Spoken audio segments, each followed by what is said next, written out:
earlier Jeff was talking about the community momentum pathway, and that's really the builder's macro journey, the imagine and create phase, the ignite and launch phase, the drive and maintain, and the finish strong. But we're going to flip things over just a little bit, and we're going to talk about the more micro journey that your buyers take. And we're really going to think about the emotional journey that they go through when they purchase a home for you, from you, for you. That'd be great if they did it for you. I haven't heard of that, but if you have that example, that's great. So in our next 40 minutes, we're going to have an activity that you're going to do individually at your tables. I'm really excited about that. And you're going to be mapping every emotion your buyer feels all the way from that very first web search that we heard about on stage here just a little bit ago, all the way through closing and maybe even into warranty. So we want to start looking for those hidden friction points, and we want to make sure that we're turning those into more wow moments. So we want to give you something that you can take back with you and implement fixes really quickly on Monday morning. So let's jump in. So we're going to do this activity in multiple steps, and I'm going to give you time at your tables each time, but let me give you an overview. Sometimes it's helpful to know where we're starting and where we're going to end up, but then we're going to break these down and go through them individually. Okay, so there are 6 different steps that we're going to go through. The first thing you'll be doing is you'll be drawing a simple roadmap that will indicate, and don't worry, we're going to get all these slides back up too. We're going to do a roadmap for your buyer. Then we're going to talk about those key moments that the buyer goes through when they purchase a home from you. There's going to be some differences here, and that's fine. Different systems, different points. Then we're going to be thinking about the emotion that your buyer experiences at each of those key points. Not what we hope they feel, but what they actually feel. Then we're going to think about those in-between times. Those in-between times maybe from contract to design appointment or design appointment to the pre-construction meeting. I know that there's several times where that can get a little lengthy, and we want to think about what is the buyer's emotional experience during those transition times. And then we're going to start looking at what are some of the top friction points that you are experiencing with your teams that you can then go back and say, hey, I think we can make this part a little bit better for our buyers. We can increase this emotion here just a little bit. So step number 1, we are going to have you, everybody on your table should have like a half poster size. Does y'all have your poster boards? Where are those poster boards? Grab those. Everybody should have a poster board. This is an individual activity, so everybody needs one.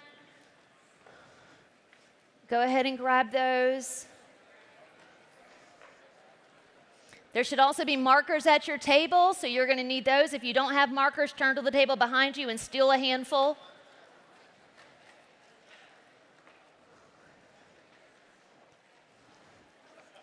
I know this is going to take a little table space. Get those pesky coffees and waters out of the way.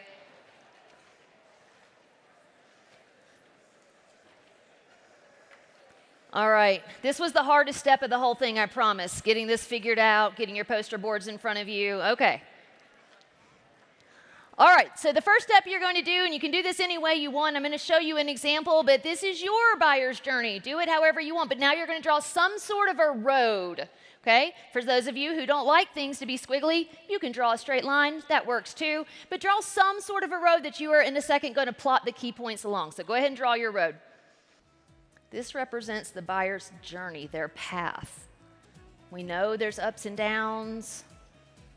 Don't overthink this one too much. Just look at that. If you don't have your road drawn, you need to step up the speed a little bit. Okay, step number 2. Step number 2. Now I want you to think about those key points that your buyer goes through when they purchase from you. Now, I know that buyers buy in a variety of different ways. Sometimes the home is already complete, and so maybe there are fewer steps. My recommendation for you for this activity is to do it as if they're doing a to-be built, where they really are starting all the way at the very beginning with a web search, and then even going maybe post-closing into your warranty. So think about it more broadly. Again, I know that buyers go through a lot of different processes, but think about this more as a to-be built, okay? So in just a second, I'm going to give you some samples of a buyer's journey so you can take a look at that. But this is what you're going for. So you've drawn your road. Now you're going to start thinking about those key steps. Now, don't get too micro on this. It'll be too much time. Think about like the top 8. Don't do any more than 10 big key points. Not everybody's going to have the same ones at the table because not all of your processes are the same. That is fine. You do you, okay? So let me show you a slide that might help you a little bit with this, get started. So this is a sample buyer's journey that's very common across builders. If this is not your journey, do your journey. But right, we have it starting here with the online search, OSC conversion, visiting the community for the first time, getting that loan pre-approval, purchase agreement, design studio pre-con, pre-drywall, closing 30-day. That's a sample for you. If that's not your process, draw your process. All right, so go ahead, put in your anchor points.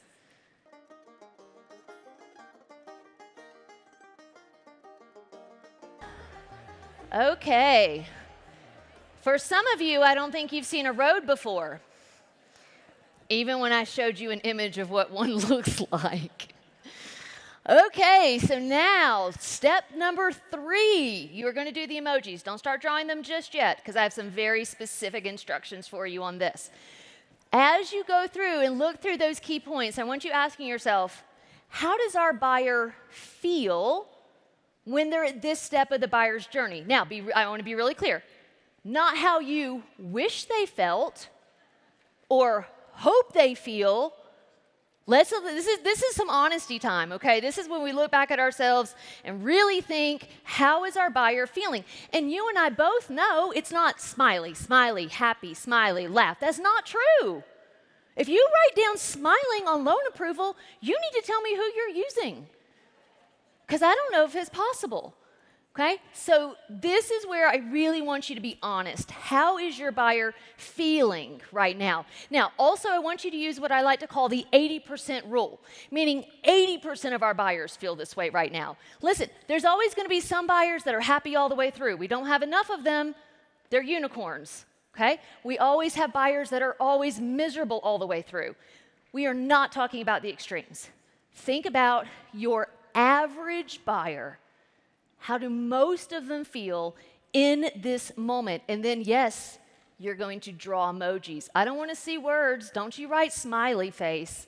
I don't want to see that. I want to see emojis. All right, so you're going to draw emojis on each of your things. How are your buyers actually feeling? And I've got some sample emojis up here for you, but most of you have iPhones if you want to use those as well. These are certainly not the only ones you can choose from, but these are some of the ones you can choose from.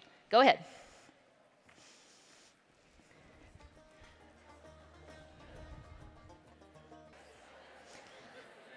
Okay, it is certainly interesting to see the different applications of that activity. Some of you are very linear thinkers, I found that out. Some of you can draw and some of you can't, found that out. Some of you didn't listen to directions at all, also found that out. So yes, I am walking around, so I don't know, maybe try to follow along. No, so good, I'm loving what I'm seeing. Did that hurt a little bit?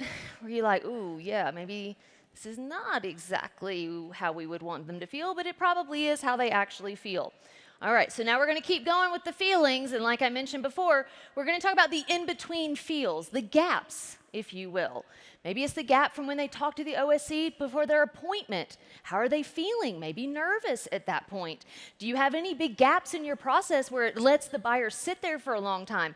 And maybe there's some frustration or some anxiety that builds up. Again, with this one, same as the last one, don't do how you hope they feel. Let's do how they actually feel. So now you're going to take the emojis again and put them in between. What are your in-between moments and how do they feel? Go ahead.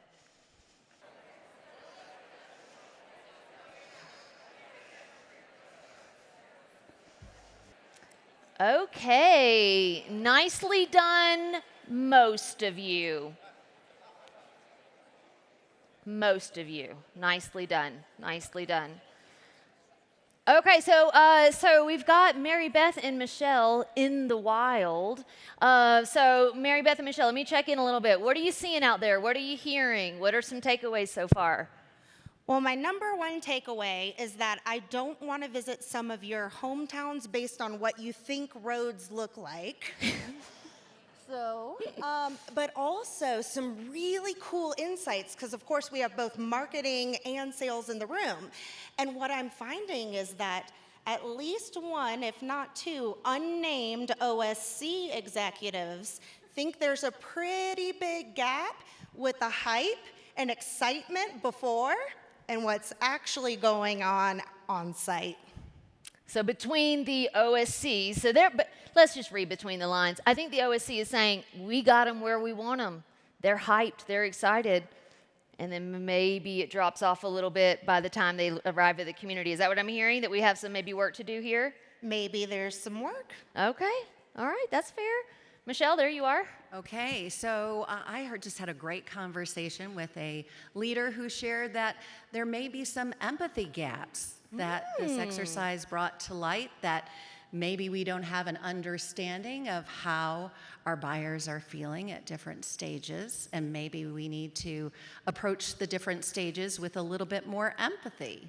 And I am now stealing, I don't know who said that, but empathy gaps. What a great term for that. And my hunch is that all of us have some empathy gaps. I mean, it's crazy, but in your busy world, you maybe have never slowed down to think, well, how does our buyer feel? Do we have empathy gaps? Are there things that we can do? Okay, so now what I want you to do is I want you to take a look at your, road. I mean, some of you, okay? Whatever you did.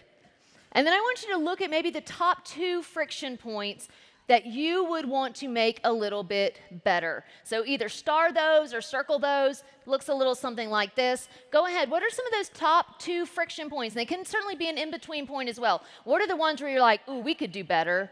We could do better here. Okay, hopefully you've got your 2 now. All right, so we're going to give you some time to do some action planning. All right, so let's figure out with these friction points what we can do. So what I'm going to have you do is I'm going to have you flip that over. Flip your poster board over. And with those 2 friction points, I want you to ask yourself a few questions here. 1, what was the friction point? 2, how does your buyer feel right now? Actually force yourself to put a word to that. How do we want them to feel? What are some of the actions you could take to create that wanted feeling?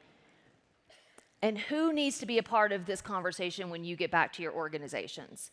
Who needs to be a part of the solutions here?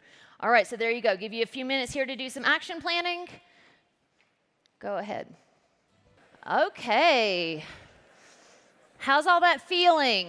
Got some plans for those empathy gaps? Was loving what I was seeing on the tables. Very nice, very nice. Okay, so thrilled that we have now thought about all the ways that our buyer goes through our process, how they feel in the gaps. Now you have hopefully a plan to turn that frown upside down. And if you don't know what that means, it means you're wrinkle-free and very desirably young, so congratulations. For the rest of you, you know exactly what that means. But let's start bringing this all together and wrap this up here just a little bit. So like I mentioned at the very beginning, the community momentum pathway is really our builder timeline, and that is what we're going to be focusing on for most of today and tomorrow. But we don't want to forget this more micro journey that our buyer has, this emotional home buyer journey that all of them go through. They definitely run on different clocks, and they can't improve, though, one without the other. So when we're thinking about all the things that we are going to do to increase our efficiency and momentum in the phases, we don't want to lose sight of how this impacts our buyer and the emotions that they go through. All right, everyone, you got your plans. Let's get on it.